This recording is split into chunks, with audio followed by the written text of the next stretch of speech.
Hello guys, welcome back to my channel. तो पिछली video में मैंने आपको ना बताया था कि बाकी के फालतू जो कपड़े हमारे पास बचे होते हैं ना, पीसेस वगैरह, उनको हम कैसे यूज़ करें। तो मैं तो इसमें से अपनी बेटी के लिए जो कोट होता है ना, वो बना रही हूँ।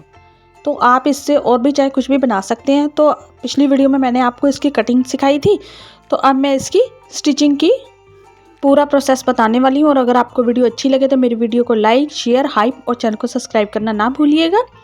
तो चलिए वीडियो को स्टार्ट करते हैं। तो सबसे पहले जहाँ पर हमने नेक की मार्किंग करनी है वो बनाया मैंने 2.5 इंच का लेंथ वाला बॉक्स, और 2.5 इंच ही इसकी मैंने चौड़ाई रखी हुई है। इस तरीके से जो 2.5 इंच है ना, वो आपने लाइन से मेजर करना है। ये जो लाइन हमने ली थी ना, वहाँ से। तो अब यहाँ से इसको हल्का सा वी वाला राउंड शेप देते हुए इसकी कटिंग कर लेनी है फैब्रिक की। और यहाँ से मैंने 2 इंच पर, या कॉर्नर से मैंने शुरू किया है, 2 इंच पर एक मार्किंग करनी है इस तरीके से। ये मैंने फ्लिप के लिए लिया है और यहाँ पर एक छोटा सा कट लगा देना है। और ये मैंने एक एक्स्ट्रा फैब्रिक लिया है। इसकी लेंथ जो है वो तो कुर्ती की जितनी लेंथ है उतना ही रखा है, ठीक है। और इसकी जो विड्थ है वो मैंने 4.5 इंच के करीब ली है, क्योंकि 2.5 इंच जो है हमारा नेक का आ जाएगा। और दोनों साइड से ये फोल्ड भी होगा, क्योंकि इसको कुर्ती के साथ भी अटैच करना है और अंदर वाली साइड से भी इसको फोल्ड करना है। वो आपको आगे जाकर पता चलेगा, ठीक है। तो अब मैं तो वहाँ पर रख रही हूँ जहाँ तक कि बच्चे की जो कमर है वो आने वाली है, ठीक है। तो मैंने इसको 10.5 के आसपास रखा है, और नीचे से मैंने इसकी जो चौड़ाई रखी वो 2 इंच रखी है। ऊपर से 4.5 इंच, सॉरी। और नीचे से इसको 10.5 के बाद मैंने इसको 2 इंच जो है चौड़ा कर दिया है।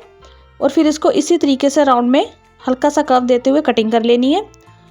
और अब इस फैब्रिक को मैंने पट्टी को सीधा रखा है, उसके ऊपर कमीज वाले फैब्रिक को एक साइड को उल्टा करके रखा है। ये वाली सीधी साइड है और ये वाली सीधी साइड है, दोनों सीधी साइड को आपस में मिलाना है। और यहाँ पर 1/2 इंच का मार्जिन छोड़ते हुए पूरे में हमने सिलाई जो वो लगा लेनी है। ये मैं आपको बड़े ही आसान तरीके से बताने वाली हूँ। और इस कोट को बनने के बाद ना, आपका बच्चा इसको कोई भी हाई नेक शर्ट वगैरह किसी के ऊपर भी आसानी से पहनकर जा सकता है। और हम नेक वाला जो एक्स्ट्रा फैब्रिक है ना, पट्टी वाला, उसको कट कर लेना है। और यहाँ से 2 इंच पर फिर से हमने मार्किंग करनी है जैसे पहले की थी ना। और यहाँ पर भी हमने एक छोटा सा बिल्कुल कट लगा लेना है, बहुत ज़्यादा बड़ा नहीं लगाना है, सिर्फ 1 पॉइंट के जितना ही हमने लगाना है।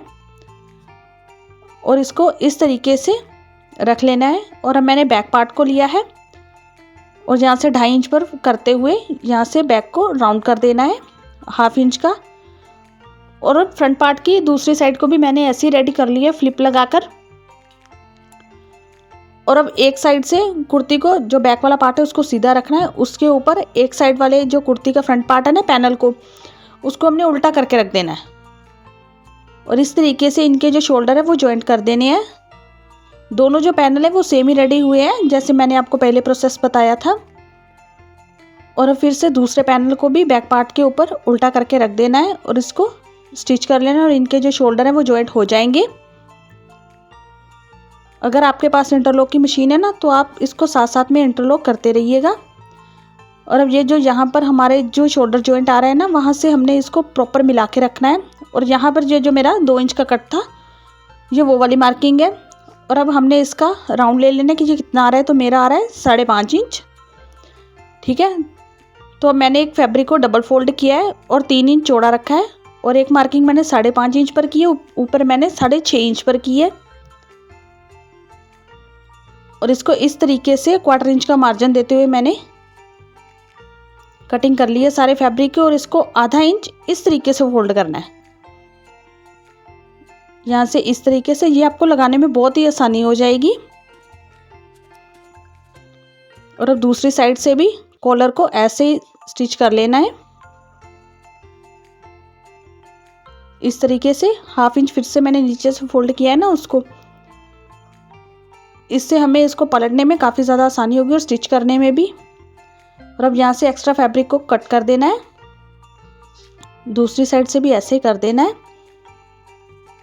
और कॉर्नर पर स्पेशली आपका जो है फैब्रिक जितना हो सके उतना कम रहना चाहिए, बस सिलाई ना निकले। और अब मैंने कुर्ती को सीधा करके रखा हुआ है, ये फ्लिप वाला है। और यहाँ पर इसका कट आएगा जहाँ पर मैंने मार्किंग की है। और ये देखिए, ये मैंने जो फोल्ड किया है ना, इसको इस तरीके से रखना है। और यहाँ से हमने जो मैंने मार्किंग की है ना 2 इंच वाली, वहाँ से हल्का सा पीछे को रखना है, बिल्कुल 1 पॉइंट के जितना। और अब यहाँ पर हमने कॉलर को रखना है इस तरीके से। नीचे जो शर्ट वाला पार्ट है वो है सीधा करके, उसके ऊपर कॉलर रखा है और फिर उसके ऊपर जो फ्लिप वाला कपड़ा है ना उसको रखा है, और शोल्डर तक लाकर इसको इस तरीके से सिलाई को घुमाते जाना है। ध्यान रखिएगा कि आपने कपड़ा जो है वो कोई भी बिल्कुल खींचना नहीं है, बड़े ही आराम आराम से इसको सिलाई लगाते जाना। और यहाँ पर मेरा 2 इंच वाली मार्किंग फिर से आ जाएगी, और यहाँ पर ये मेरी शोल्डर वाली सिलाई है, इसके ऊपर हमने अब इस फ्लिप वाले कपड़े को रख देना है जो अंदर वाला कपड़ा था। इससे ना ये तीनों पूरी सफाई के साथ जो है रेडी हो जाएंगे। इसको लगाने का और भी एक आसान तरीका है कि अगर आप बिगिनर हो ना, आप ऐसे नहीं करना चाहते, तो एक बिल्कुल ही आसान तरीका है, वो भी मैं आपको किसी और वीडियो में बताऊंगी। और अब इसके फ्लिप को पलटकर इस तरीके से बाहर को निकाल लेने, इसके कॉर्नर को प्रॉपर फिनिशिंग के साथ। मैं एक बार आपको इसको सीधा करके दिखाती हूँ इस तरीके से। और अब ये जो कॉलर की दूसरी साइड है ना, जिसको हमने 1/2 इंच फोल्ड किया था, ये वो वाली आ चुकी है अंदर की तरफ।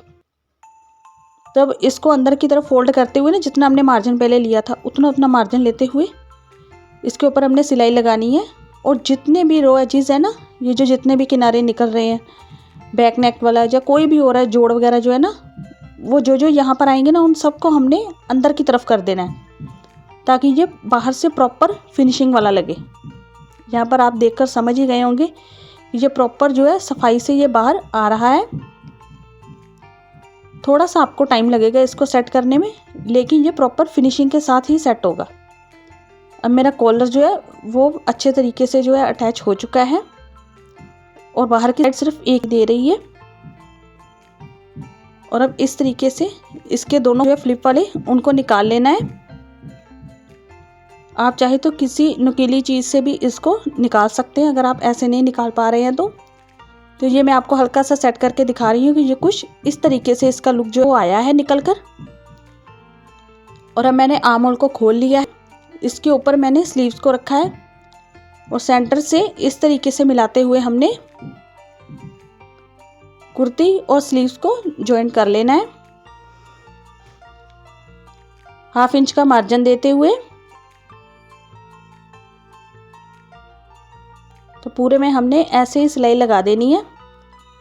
दूसरी साइड भी हमने सेम ऐसे ही रेडी करनी है। और अब जहाँ जहाँ पर भी हमने जितना जितना मार्जिन लिया था ना, उतने के अकॉर्डिंग ही हमने यहाँ पर जो है सिलाई लगा देनी है। आपने अगर 1 इंच 1.5 इंच या 1/4 इंच जितना भी मार्जिन लिया होगा ना, आपने उसी के अकॉर्डिंग ही यहाँ पर सिलाई लगानी है।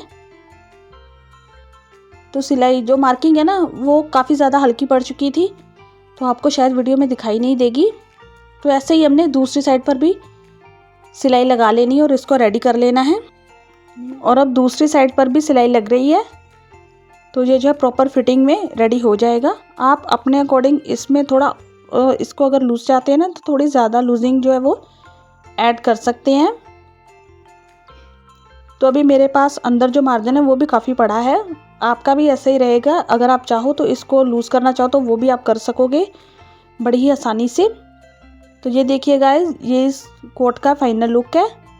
तो यहाँ पर मैंने इसको सिलाई लगा दी थी, ये मैं आपको उल्टा करके दिखा रही हूँ। इस तरीके से मैंने एक एक पॉइंट के जितना फैब्रिक अंदर फोल्ड किया, और नीचे से भी इसको 1/2 इंच फोल्ड करके ना यहाँ पर पूरे में सिलाई लगा दी है। और यहाँ पर आप इसकी फिनिशिंग भी देख सकते हैं कि कितने अच्छे से ये सेट हुआ है। अगर आप चाहें तो यहाँ पर आप हुक लगाएं या फिर टिच बटन लगाएं या काज बटन लगाएं, वो आपकी मर्ज़ी है। मैंने तो सिर्फ इसको ऐसे ओपन ही छोड़ा है, तो आप जो चाहें इसके ऊपर लगा सकते हैं। तो आपको मेरी आज की वीडियो कैसी लगी प्लीज़ मुझे कमेंट करके ज़रूर बताइएगा। मेरी वीडियो को लाइक, शेयर और चैनल को सब्सक्राइब करना ना भूलिएगा। और अगर वीडियो अच्छी लगी हो तो शेयर भी कीजिएगा और हाइप भी कीजिएगा। Thanks for watching.